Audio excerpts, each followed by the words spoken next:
Hey YouTube, my this I can sum up my season in the following. Whenever I use Shadow Scizor or Dedenne, I win and gain elo. When they are not on the team, I basically go even or lose. And that has been the summary of the entire season. So I put out multiple teams with Dedenne on it, I put out multiple teams with Scizor on it, it's because they're doing great.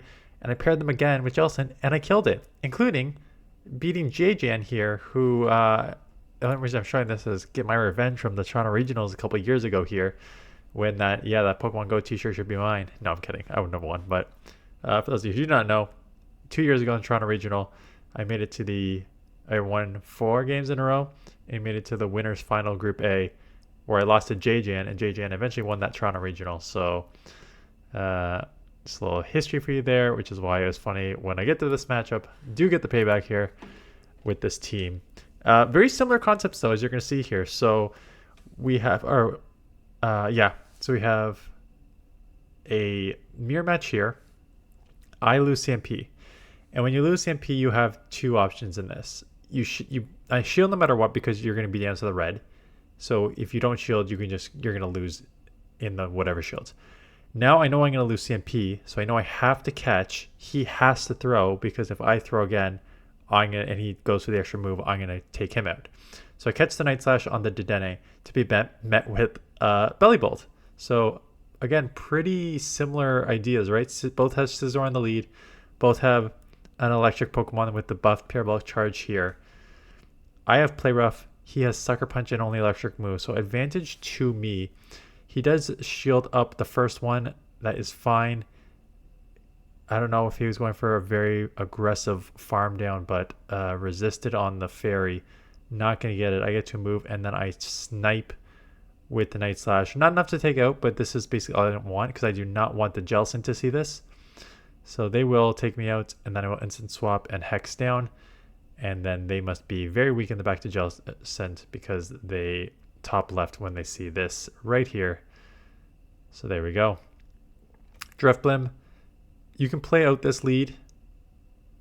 You're definitely going to get to the move first here, and it's going to apply shield pressure. So just based on the spamminess, unless they can like out astonish you in like the 2 shield, which they probably could actually right here, but they're not going to get to it.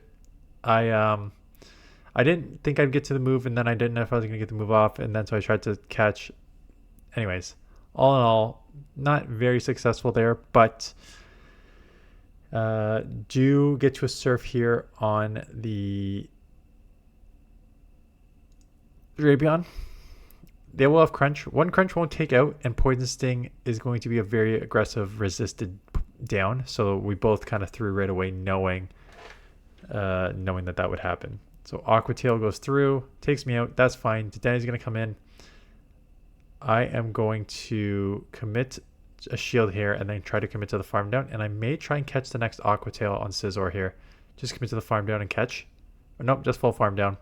I would have caught it if that one did not take out. I didn't know how much energy they had.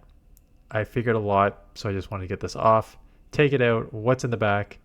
A Fortress, and this is where this thing's going to go wild. So here is a second boosted defense. Here is a third boosted defense. Parabolic Charge in itself does a lot of damage, so they let that go, and it basically puts them with a couple HP. And now they didn't go to Rock Tomb here, only a Sand Tomb. Sand Tomb is super effective, but not against something that is 3 times boosted. And again, I probably could have just Thundershock down, but here's now 4 times boosted defense. They cannot do anything. I do think this thing gets out of control when it gets boosted too many times. So this lead is another one of those, kind of like the Shadow Drifblim, where I can probably, okay, that helps a lot. Yeah, that forces them there. I was going to say, I probably am just going to get Mud Slap down, but I can maybe grab a second shield. But because I put out so much pressure with that boosted Bullet Punch, they were forced to throw. So I will just go down there, come in here, get some energy, take some chip damage, that's fine. It is a Greninja in the back, and if I remember, double electric here. Double electric. Unfortunate for them. And you will once again see what a boosted defense is going to do here. So I shield one. I almost lost this one, but I was hoping like I can farm down and I'll come out with 2 moves and I'll just try to fast move deny and get, not even fast move deny, just let the game 1 turn screw them over. But of course you're going to see here, throw the move. Oh no, they get the full water shuriken through because that happens all the time when against me, but I never get my move through. But I did boost my defense for the second time.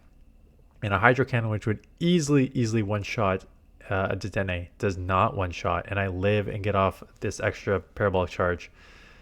So the boosted defense is just so strong on Dedenne that can charge so fast. Okay, fantastic lead. They are weak to Bullet Punch. They get out into Clodsire. Jellicent is a great answer. The Poison Sting is resisted. They'll go Earthquake, but I am bulky enough that I can take that with ease. And now it is just a spam game, which I think I will be able to outspam, especially if I'm going to Earthquakes. Much faster going 12-9 than it takes to get to the Earthquakes on Clodsire. So I will throw this, take this out, keep that alignment. They decide to shield, which, I mean, they know they're going to get a shield back. I always say in these scenarios, like, you're not going to win. I'm just going to outspam you. But if you can maybe take me to the 1 shield, that's not the worst case scenario because you don't know what I have in the back yet. So I don't mind them taking this to the 1 shield and then going down here. Credilli comes in, and it, fortunately for me, a Bullet Seed Credilli. So this will be very aggressive Bullet Seed down, but it will come out with a ton of energy. I may get another move off just because Jellicent's got some bulk and I got some good IVs here. Yeah, so they're going to be forced to throw before I get to the Surf, which is great. So there goes some energy. What's in the back? A Typhlosion, and now it's just timing. They have Thunder Punch. Could Incinerate Thunder Punch take me out? Maybe. Probably not after I boost my defense there. Although those Incinerates are adding up. Lucky for me, they do decide to go straight Blast Burn here, if I remember, which allows me to get to this second Parabolic Charge. I think probably Thunder Punch. You got to try and Thunder Punch your way through, even though it's non-stab and my defense is boosted and I'm electric. So I don't even know if it would take out, but not even allowing me to put pressure on me there. Allows me to the play rough here. Never thought I'd see the day when friggin' Dedenne was my go-to Pokemon. And Shadow Scizor at that. Actually, I like playing with Shadow Scizor before. I played with Shadow Scizor even with Bullet Punch in limited cups before the Bullet Punch got boosted. So I'm not surprised that I like it. Up against the Dedenne here, know that the Parabolic Charges are going to outpace me. But at this point, I think I just commit to the 2v1 takedown here.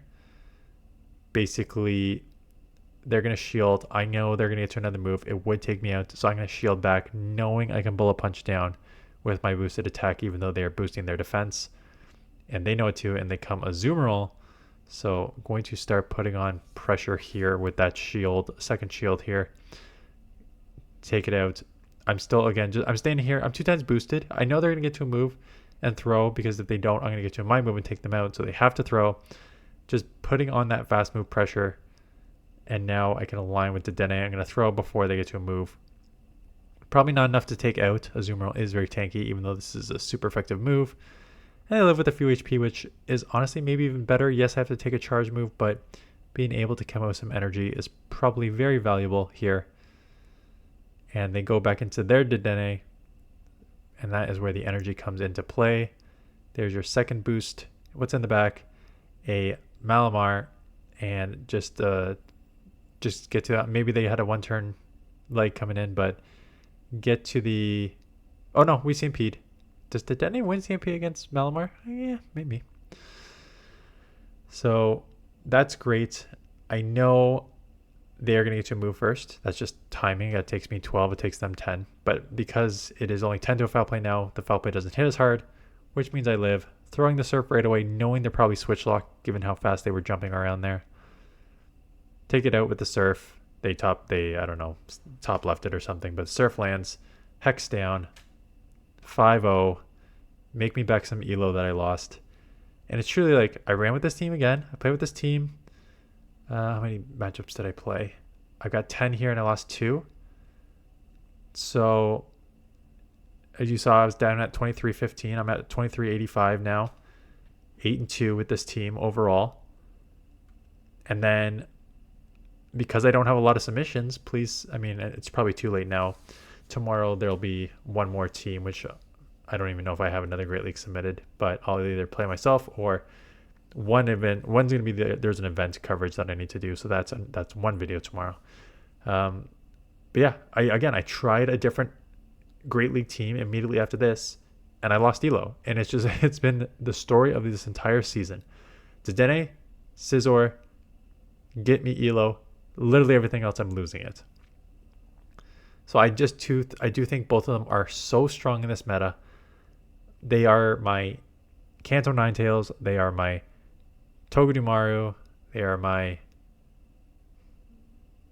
What else did I used as core breakers? They're not even core breakers. I just think that they have very strong play in the meta. Like Togedemaru, Ninetales for sure was a core breaker. Togedemaru, I found like it was a bit of a core breaker because you had like Noctowl maybe at the time too. And Lantern. I think it was like Noctowl Lantern core. So that was kind of a core breaker. These aren't really core breakers because the meta is too varied. I think I babbled on about this yesterday. If I've got all my videos in order here. I think I babbled on this about yesterday about why I think this meta is too difficult to predict.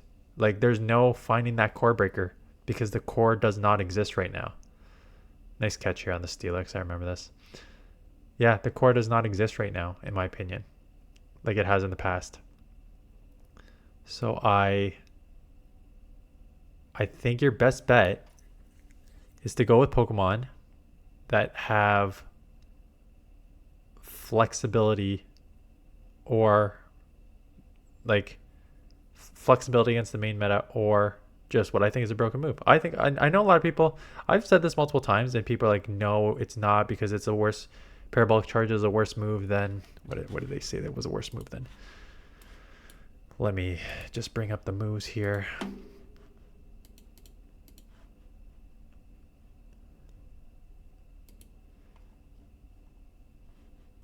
Parabolic Charge is...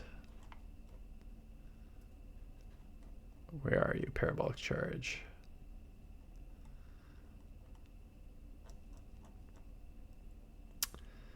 Parabolic Charge is a 45 for 70 move with a guaranteed chance of boosting your defense. And someone said that this move is worse than another move. And what was that other move? 45 for 70.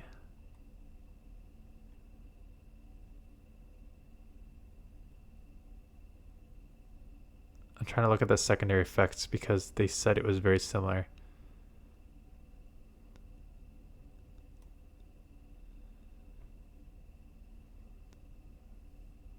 Can't find it right now.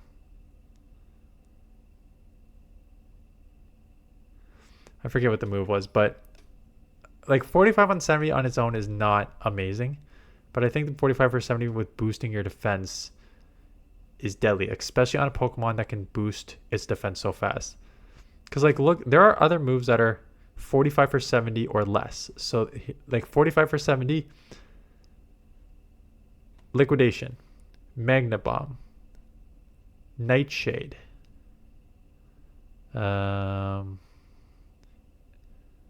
Sandsteel Storm is 45 for 60. Seed Bomb is 45 for 65.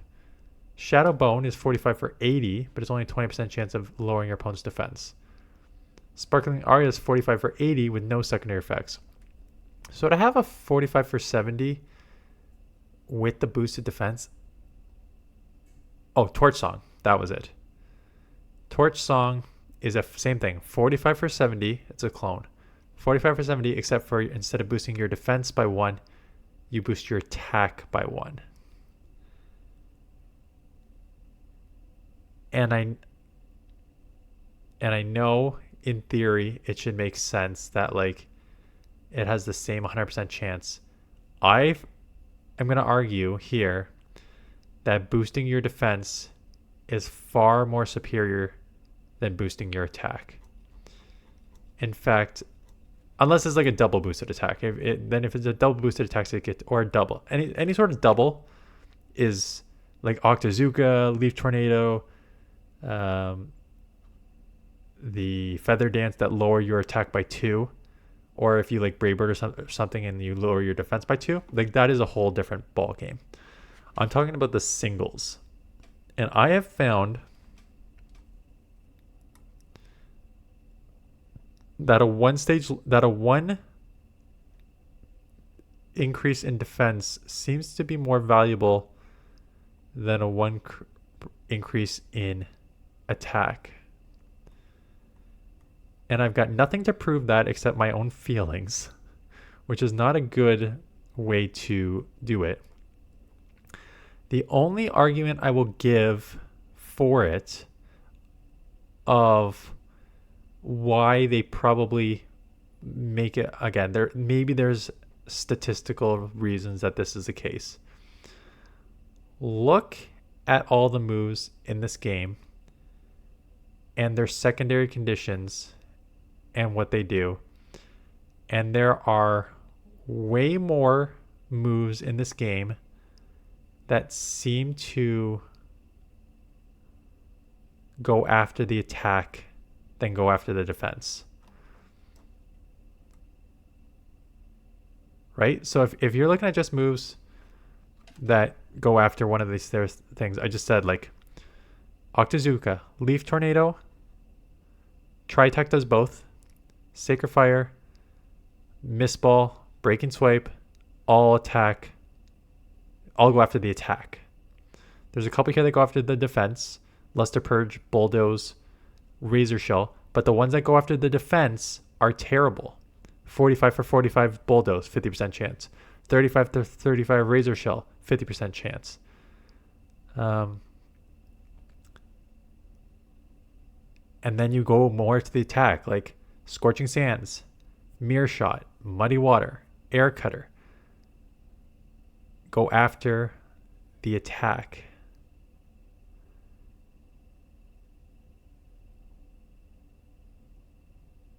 And I don't know. I just feel like there's Lunge, Icy Wind.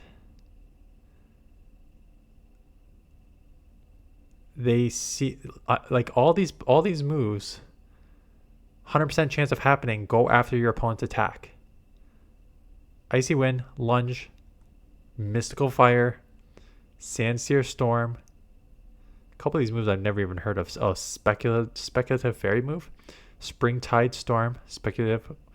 Wild Bolt Storm. I haven't heard that move either. Bubble Beam, Glaciate. All go after the attack, 100% chance. And then the 100% chance of buffing your attack, Meteor Beam, Flame Charge, Aura Wheel, Torch Song, Trailblaze, Triple Axle, Fell Stinger.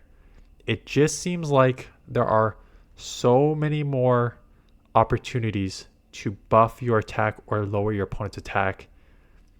And that tells me the fact that they are not allowing you a bunch of opportunities to buff your defense or to lower your opponent's defense at the same rate here. And maybe it's just in the game. Again, I don't play the main series game, so I don't know if this is true or not.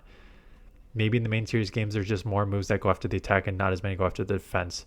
But for me to look at all these moves, and there's, I don't know, like 40 plus moves here that go after the attack or defense here, the majority of them go after the attack, either your opponent's or yours. And there's much less that beats your defense down or beat your opponent's defense down. And the only one that beats your defense down are the ones that, like the nukes, Brave Bird, Close Combat, the ones that you basically need to reset on, because lowering your defense is so significant. Just like boosting your defense is so significant, in my opinion. Like, I'm finding these when a friggin' Dedenne took a Hydro Cannon from a Dedenne, which has, let me look up Dedenne's stats here.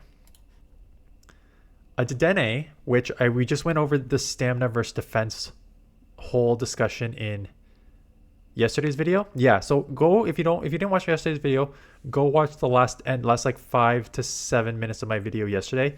I talk about defense versus stamina and what they mean. And basically defense is how much damage a charge move does to you.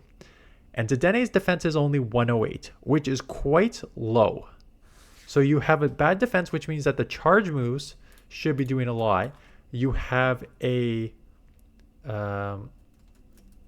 Greninja whose attack stat is a 139.5.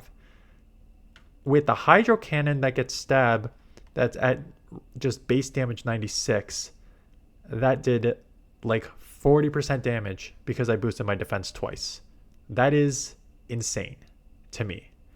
So I just think, so my personal take is, yes, it may look like Torch Song, but to me, a defense boost seems way more valuable than an attack boost.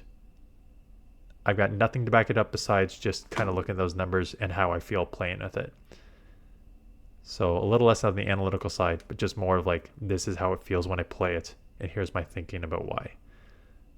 Again, these videos are now going into more of these discussions.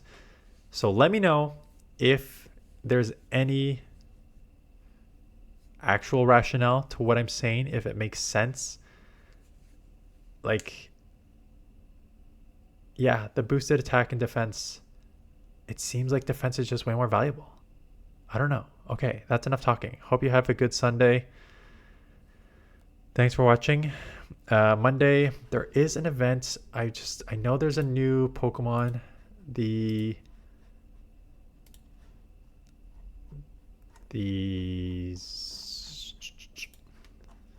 Where are you? Hisuian Zorua. Evolve it and get to the Zoroark. Has PV Poke updated these yet? It has. Oh, of course, it's garbage. Okay. Okay, first looks, we'll go more in depth tomorrow. Rank 738 with a Shadow Claw at that too. Stats. Whoa! Now that is a glass cannon. I've never, and that's why it's probably not usable, because I have not seen stats like that before. Not unusable Pokemon. It's got the 12th highest attack stat for GBL. Kartana, Sharpedo has a 166 attack stat. And your Zoroark at rank 12 and on the attack stat has 157.8. So 158 attack with an 87 defense and 103 stamina. This thing is so attack heavy. Has Shadow Claw, non-stab, but Shadow Claw is a fast move. Only 45 Foul Play, Nightshade. Interesting. It's just so glassy. I wonder how it does in the... Okay, I'll do this full analysis tomorrow if you actually care and want to listen to it tomorrow. It's got to be maybe Shield Advantage Beast. Not even. 30 and 17 in the 1v0 and the 2v1. 28 and 19. That's not a good Shield Advantage scenario. I think this Pokemon, if you're that attack heavy, you need I think you need some nukes here. I think you need a faster charge move and nukes.